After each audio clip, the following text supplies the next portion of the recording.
Sanbonani dumelang ke re ekse na kalina ke nna busi mara ba ba khulu ba ba dese ba re ke the Queen of Pitori, and welcome to the very first edition of the Coming Out podcast. This is GBV Talk Radio, and it's so important and really talk about gender-based violence, because the purpose of this podcast is really just to give courage to people who are going through a similar situation so that they can also come out, speak about their situation, because, yeah, it's a lot. We all know that GBV statistics in this country, they keep rising, and it's very frustrating. So this is the platform where we get to talk about it, we get to sit down, and today I'm joined by Kea. Kea, thank you so much for coming through. Thank you for having me.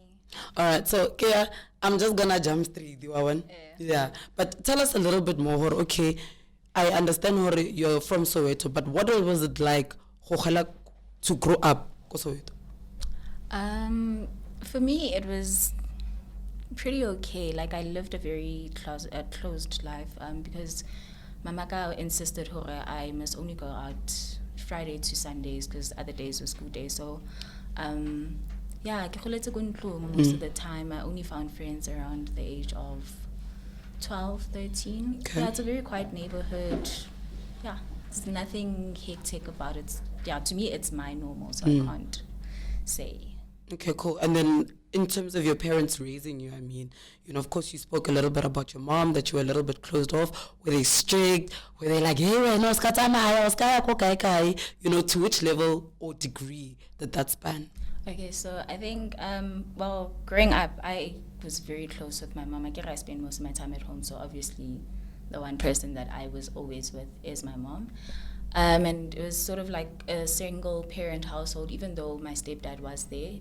We just had boundaries as to like who raises us, who disciplines us, and yeah. So Kihote as Wana Mama, and I think that changed around 2015 because of family issues. Like, things had happened.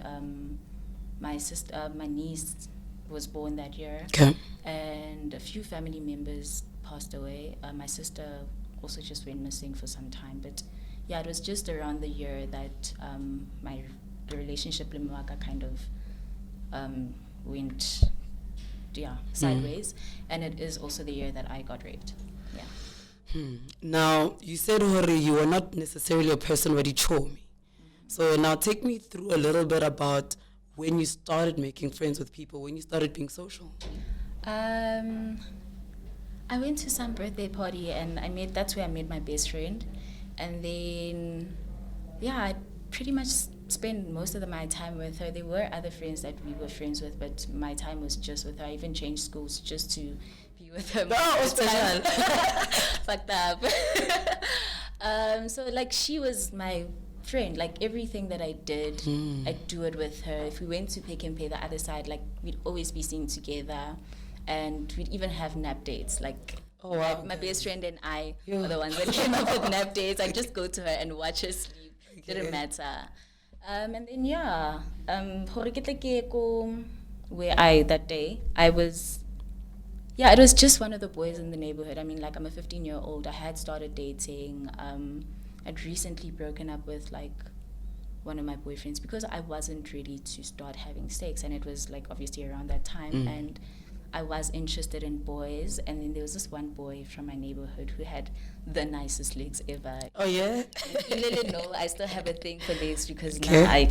As long as the leg game in general. Yeah, so like, one day my friend and I were walking, and he was with his friend. So my friend, they were talking, so then we started talking. And then he told me, I could see how I came to find out he's got a bottle at his house, and then he offered chill, and I was like, oh yeah, sure, I've got prelims coming up. I guess alcohol would stress me a bit.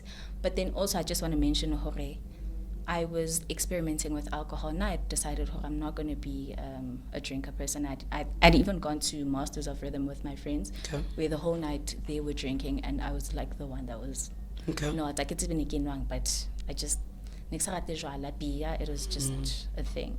But I had tasted alcohol, and then my crush obviously invited me and yeah, So this is now where I tell you. Okay. I mean, because I first want to understand okay, so this is a guy that you like. Did you guys build some form of a relationship prior?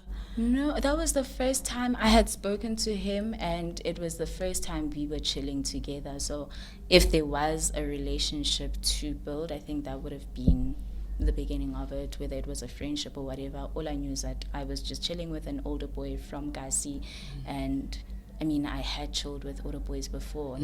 Genanidi told me from Parktown Boys, and one of my exes was like 18 or 19, and yeah, he was an older boy, and he asked me if I wanted to have sex with him, and I said no, I'm not ready, and he understood that, and he so I just thought it was a safe space. I had chilled with guy friends before. I've got so many guy friends. I mean, my school bus nearly a Parktown boy. So, and when you say older, like how much older? At which level of older are we talking about here? I think he is currently 5 years older than me. Okay. Yeah, he's 5 years older than me. So at that time I was 15. He was 20. So now, take us through that day, because you're saying you guys have not necessarily chilled, you know. I know that there are many questions I may ask that may be, you know, trigger points. So take us through the day, you know, what happened on that day from the beginning. Okay, cool. So, yeah. That day, Rekopane, obviously, and then we agreed to meet up later because then I had to walk my friend back. And then, even phone, I remember because I asked my friend about that day because I had to ask her to recollect a series of events. So fine, my friend and I, we went back to our respective homes, and I told her I'd be going to Kopanale this boy, and she knew, his friend knew, and cool. Okay.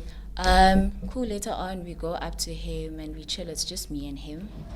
And then at some point I remember wanting to leave because it was late. Okay. And then he's like, oh, okay, cool, but before you leave, just don't you want to down this last bit? He gave me some reason for him not wanting to. He's just like, before you leave, just down this one. Cool, sharpo. I down it, and obviously, like, it's my first time drinking 18, so vodka. Oh God. So fine. I get up to go, and then this is where like my memory starts being a bit. Do you think he spiked your drink? No, he definitely got me drunk so that I could lose my inebriation. It's not that he spiked my drink, it is alcohol. I mean, it does lower your inhibition, so it's just that I was drunk at that point, and I had asked him to go home. And I remember we were walking out of his kitchen. I get to be, he was busy calling me to his room, and I think I didn't want. So I waited in the kitchen, and at some point he had to pull me from the kitchen, and so he physically, like I remember it. Sometimes when you're drunk, I don't know what it is, but it feels as though you move out of your body and you kind of experience yourself from like different points. So I kind of, what I remember is feeling my body being picked up by him to his room. I'm not even sure of like the layout of the house, but I remember it was just there. I remember where his bed was positioned. I remember how I felt, and I remember when he was pulling my pants off. And I'm just thinking, but wait, am I not just supposed to be lying down? Because what the fuck is this? And then I remember turning around because I didn't want this person to come here. And I get to be why me turning around, sort of like me turning around kind of made it easier for him to pull my pants off. And I think at some point I blacked out. Because his parents are about to come home, but now I'm still way too drunk to function. So he had to literally take me to his dad's car, which was parked outside. And now this is now still memories that I've only recovered part of these memories like years later. So that night, I woke up to rain, and I look outside. I'm like, oh shit. In the car. I'm like, it's late. I've never not been at home. So I look to my side. He's still there. So I'm like, dude, please take me home. And then Harriet's on our way home, my best friend and his friend, and they're like, dude, we've been looking for you everywhere. And obviously I was visibly shaking. So we go straight to my house, and my mom loses her mind and she hits me. Sure. So, because obviously delayed, and like whenever I was noticed, so I had expected that, and I mean, I knew okay, Shabo, go home, this is what's gonna happen, you know. So from the incident, there was no point of even prior conversation, so there was no consent whatsoever. Nothing, not even. No conversation, nothing. Nothing. And in the morning, now he's taking you back home. No, no it's remorse. Still at night. Okay. It's not in the morning. So let's say we're chilling from 3 to 4. His parents, let's say we're chilling from 2 to 4. Okay. Then his parents come back up at 5. Okay, I understand. So then he had to hide me in the broken down car because, and how's he gonna explain this, Han? And then, Kabuma 9, that's when I got woken up by the rain, and my friend was still looking for me with his friend. And then I guess we parted ways. My friend went with me to my house. Then when we got to my house, my friend had to go back to her house because it was also late, and she had spent the last 2 hours looking for me. So then we got to my house. My mom gives me a beating of my life, and then she finds out, she wants to ask Kore, like, and at this point I'm still drunk. I'm drunk out of my mind. This is like the first drunken experience that I've ever had. And then we go to this guy's house, and basically my mom asks Sore, like, what were you doing? Like, your son has had my daughter this whole time. And then his mom, I guess, slut-shamed me and shamed my mom, like, what is your daughter doing with boys? You guys went back on that day? On that day. Okay. Like, maybe 15 minutes after I had gotten my beating, my mom was asking me, like, we're going to go back to where you come from, you know? And I took her there because, I mean, I literally had nothing to hide. But at this point, I still hadn't figured out what happened to me. Like, I had just woken up from whatever it was. And, yeah, cool. And I think even my jacket had blood on it somewhere, but I didn't know. But I remember at some point my mom asking me, Hore, yo, there's blood on your jacket. And then, there's so many parts of the story that are completely fucked up. So fine, we go to the boy's house. Okay, that happens. We come back, and basically, like, life goes on. The next day, I think I woke up and I sent him a message on my Facebook account from then. What did you do to me? I did not want that. Like, I'm a virgin. I wanted to keep my virginity. So he broke your virginity? Yeah. I'm like, I did not want that at all. He's like, oh, but you broke mine too. I mean, and I'm like...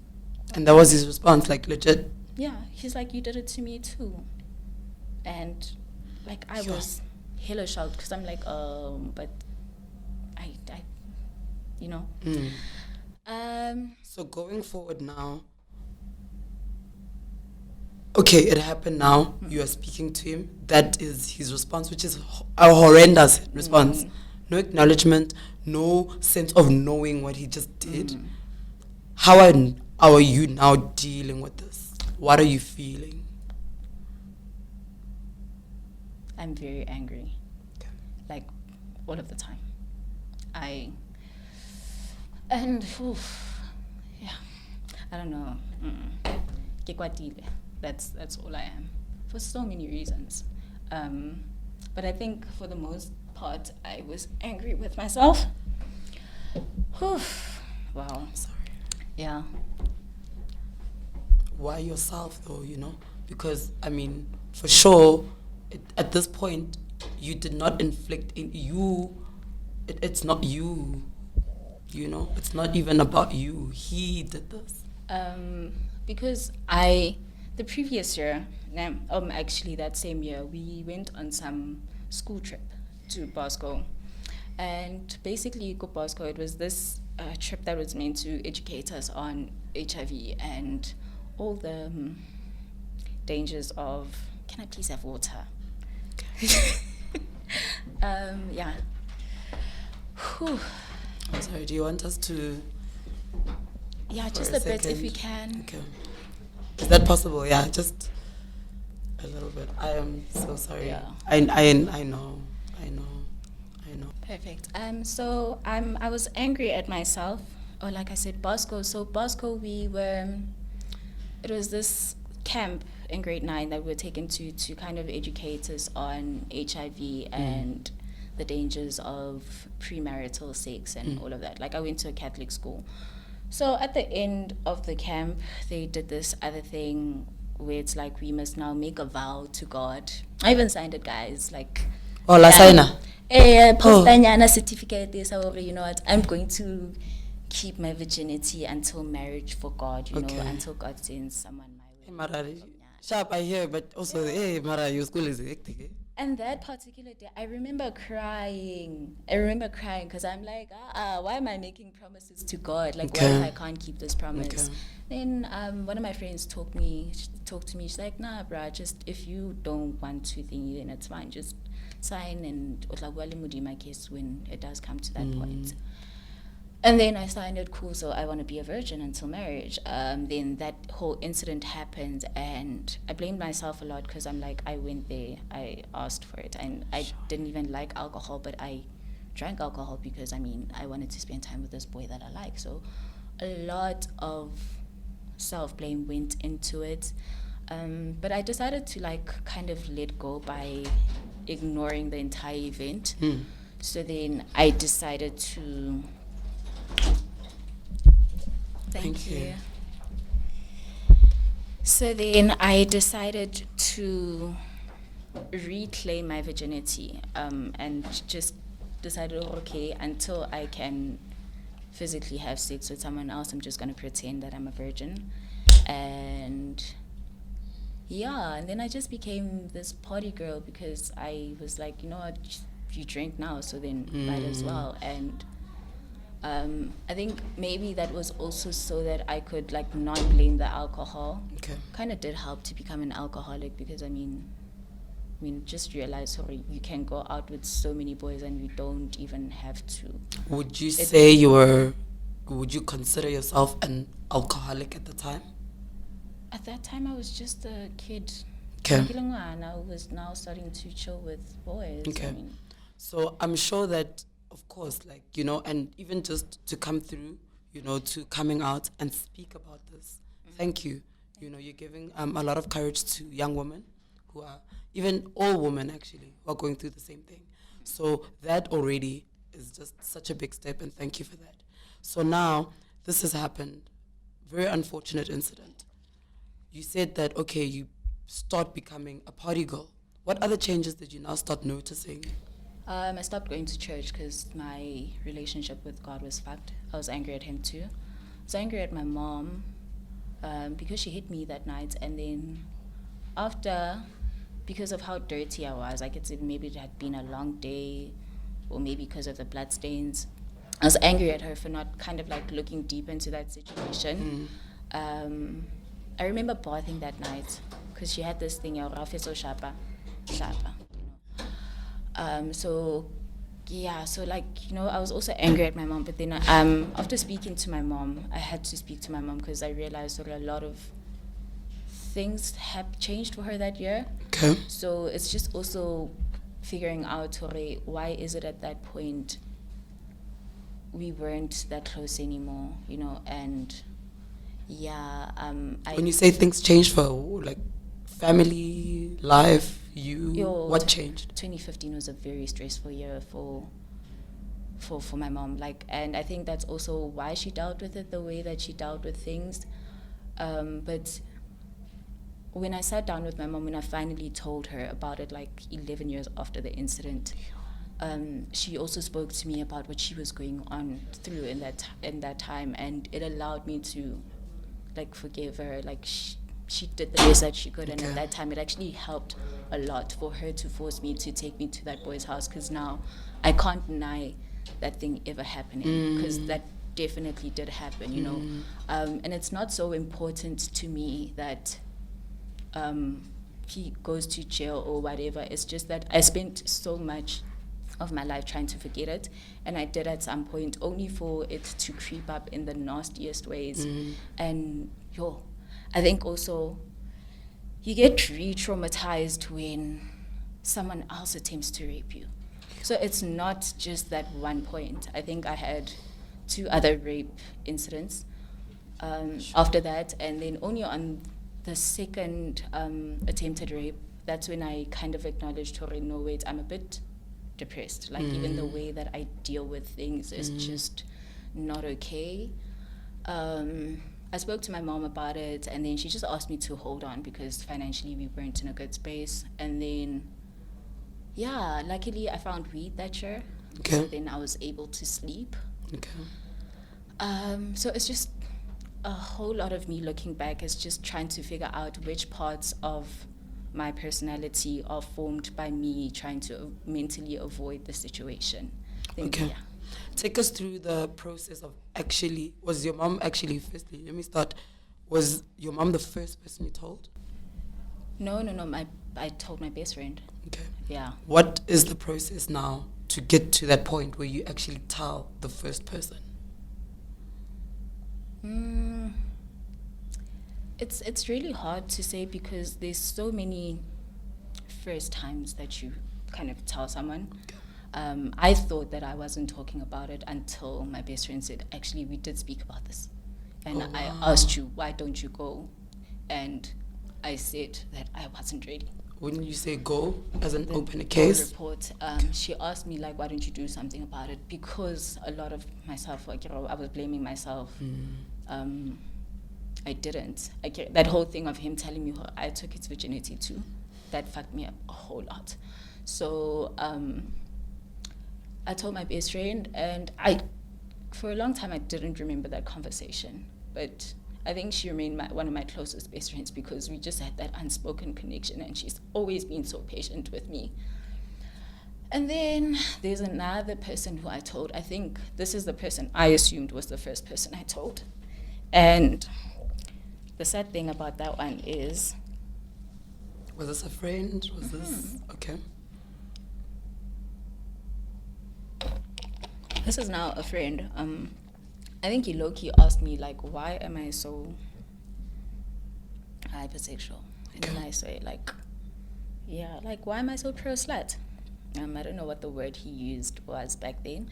Then I kind of explained it to him, like, oh no, I'm just trying to figure something out. I kind of got raped, but I want to have sex now because I want to. So you didn't realize that you are hypersexual?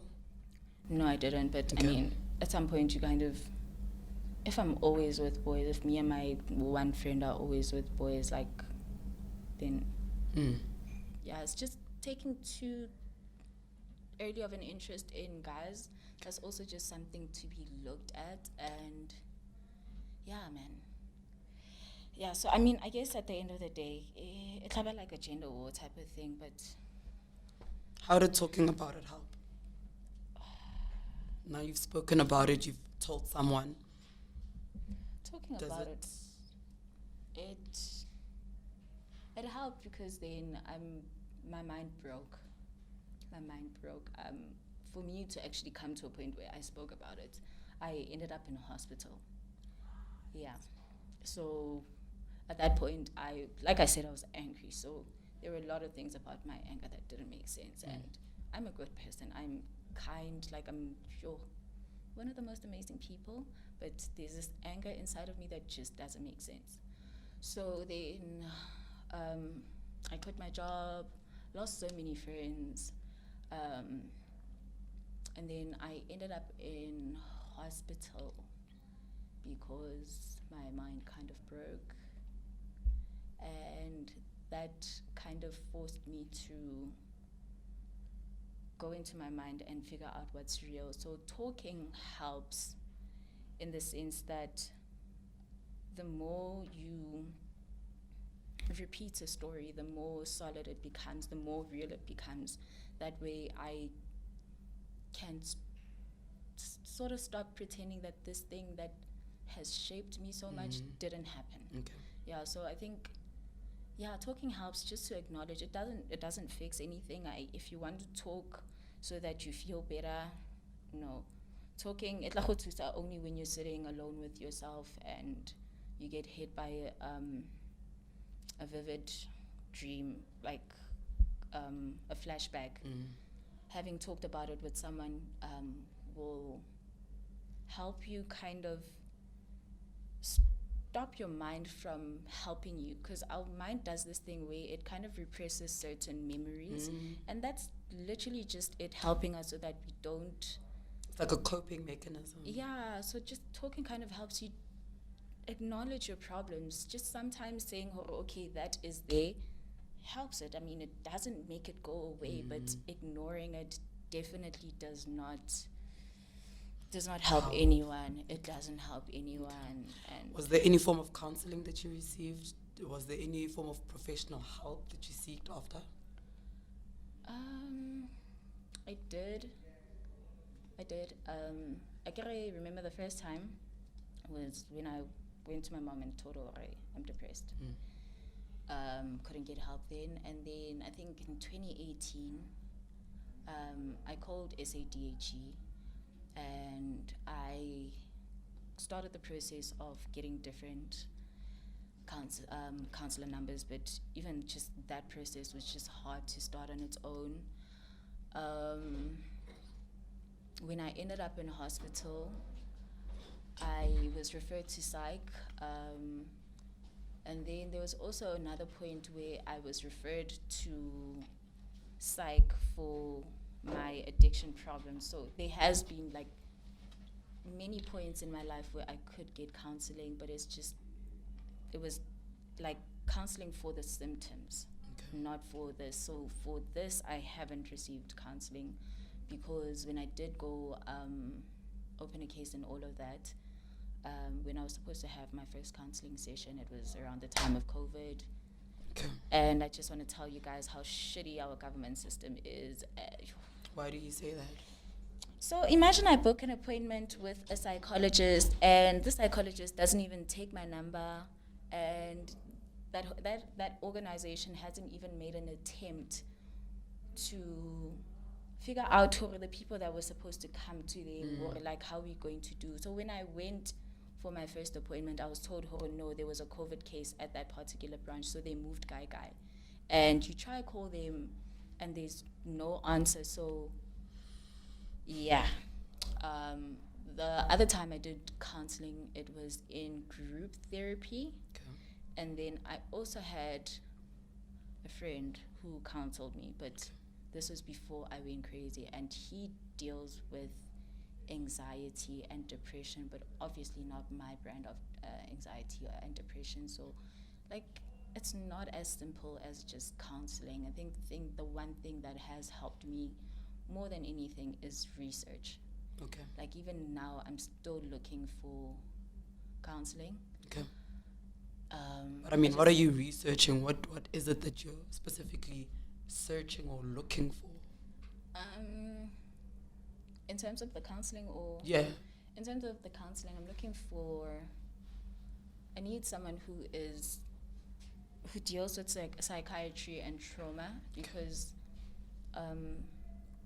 the incident did split my brain. So also like in terms of what happened to me, like there's just, I have mental disorder basically like, and like I said, government is nonsense, so they literally can't help me with that. I'm even allergic to the meds that I was given, so to continuously go back to them, it is draining on my part.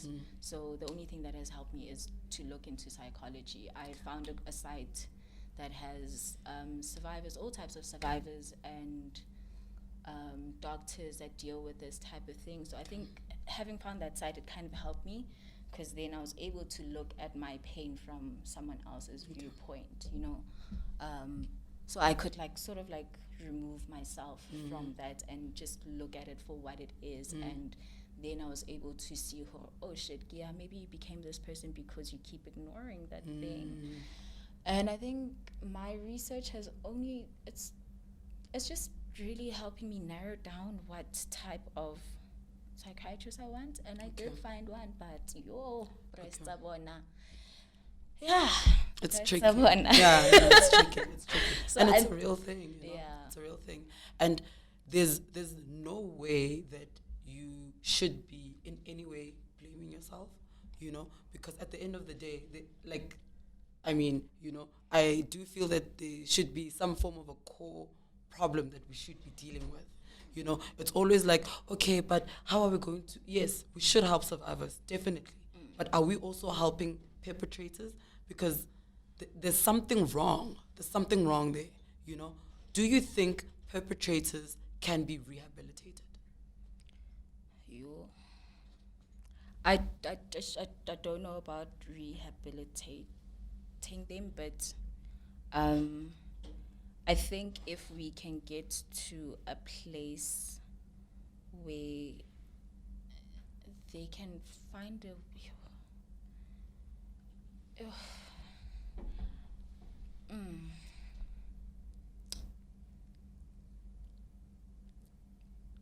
I can't speak on them being rehabilitated because there's no platform to kind of figure out why they are the way they are. I mean, we've done all the research and look into victims and whatever and all of that, but I mean, there's not enough on perpetrators and why they do what they do, and it's just all assumptions, and we don't really look at the core problem, which is child abuse. And I think at the end of the day, we are all children that were kind of exposed to some trauma that shaped us into these violent adults, and I don't think that anybody can be rehabilitated if they're not willing to be honest with themselves.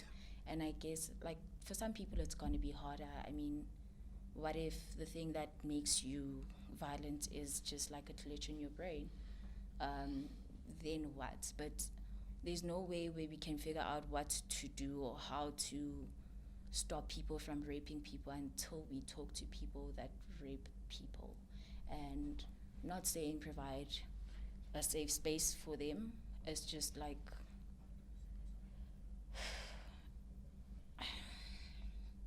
there's only so much that victims can say. There's only so much I believe yous that can come from me. But for as long as people feel like they still have to protect their brands, their works, and all of that, I don't think that there's ever going to be a point where someone can say, okay, to be honest, I have made a few people uncomfortable, looking into that, it's because this and this happened to me. The only time I ever see that is on YouTube, where they interview pedophiles, and pedophiles can literally say, okay, I was touched when I was a child, and this is why I resulted to be this person. You know, so I mean, I want to know, you know, why is it that the same thing, a similar thing happened to us, but like, how did I turn into a slut and you kind of turned into a rapist, you know? So if I'm going to now look at the history of where I am as a person, then I think they should also be given the same opportunity to do that, because I don't think that I would want to live with having made someone feel that way. Okay. And as much as you pretend, there's just some things that you can't hide from your mind. And the way that mine broke, yeah. Okay. Also, that's another reason to talk. Your mind will break. It will fucking break us. So well, what is break? What happens when your mind breaks? What is mind breaking? What happens? So like, remember I said I do a whole lot of research into psych and psychiatry. Yeah. So personality disorders, depression and anxiety, it all comes from somewhere. So some form of mental situation happens. Yeah, the more that you kind of don't acknowledge what's going on in your mind, the more it kind of breaks. And talking about re-traumatization, that kind of creates new splits. So then, because your mind will always try to protect you, and there will be pieces of you hidden in different experiences. Okay. All right. Now, just wrapping it up, one of the things that you said was that you actually don't want any form of justice, when we now speak in terms of, opening a case, that sort of a thing, For you're not really, that's not what you want. Why is that? Because I tried, and I'm realizing that our law system is much more fucked than we know it. We realize. It's not that I don't want justice. It's just that if we were to take the legal route to kind of fix things, then I feel like we'd only be creating victims of a new type of system, because the shit that happens in jail, that can't be okay. I mean, why should I feel comfort with the idea of my perpetrator going to jail and being raped? Like, I am who I am today. I'm not a rapist because I don't like the whole idea of rape. So it's just, there's a whole lot of violence that exists in our world, and I feel like we can send people to their corners or whatever, but it doesn't really look at the core problem, which is the rape culture in South Africa. And rape culture is not just the club scene, like girls can't do this and this and that. It's just how we think of boys and girls, men and women, down to when you see a random child mistrateng, like, and you start talking to them, like, what advice are you gonna give them? Like, one time I was walking mistrateng, bona some older guy, abua le bashimane ba bang ba kontshwena, ba ko kasi, and he was busy telling them how he must go for girls and do this and that. He should have a girlfriend already by now, or whatever. And I'm like, how old are these kids? Yeah, not like toddlers. And I'm like, actually, when do we start teaching entitlement from from a young age? And it's small things like that. It's small things like, and even the things that I want, like, why do I want them? Why do I want to be married and all of that? So there's a certain the opposite of dominance. Or submissive. There's a certain submission that we teach to young children, and we teach men to be entitled to it, and we teach women to kind of be thingy. And I think that kind of all contributes to how we think about sexuality, and that's also why people don't really know when they've also been raped by their partners. And coercion is also another thing. Like, there's so many parts of rape that you're going to have to look at, and you can't always look at it with the same eye, and you also have to ask yourself, what about me allowed me to be put in these type of situations? Okay. You spoke a little bit about the advice that we give to kids, which is very, very important, but I mean, there's so many survivors, people who are even just scared to speak out, to say anything, perhaps people are even just, there's some form of a build-up.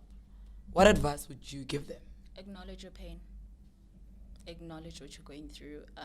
Whether it's sad, angry, just, you don't always have to be good. Just acknowledge your pain. It's okay not to be okay. Figure out what the fuck it is, and all the things that you're avoiding, just figure out. If you've been touched before, don't doubt yourself. Acknowledge your pain and do not doubt yourself. Leave that to other people. I'd rather be a madman and stand by your point, but acknowledge your pain, do not doubt yourself. Yeah, thank you so much. I think for me personally, this has been very enlightening, because it's one thing to realize that there is a lot of pain, but to really get so deep into it and to understand it is really just a whole different kind of level. So thank you so much, because I can understand that it's not easy. Thank you for having me. I enjoyed this. Shout out. So this is the Coming Out podcast. I'm really excited for the second episode. And of course, this is more than just speaking to survivors. We'll also be speaking to people who are working in the space, you know, just to get a different angle in terms of how do we tackle gender-based violence in a country like Mzansi, because it's worrying. It's worrying. It's absolutely worrying. So, Kea, thank you so much. And of course, make sure you do the things that need to be done. Follow, like, subscribe, do whatever you have to do, and keep tuned and do the things that need to be done. But nonetheless, bonane, na kalina, kena busi. Baba Kulu Baba Des, Barke the Queen of Pitori, and we are out.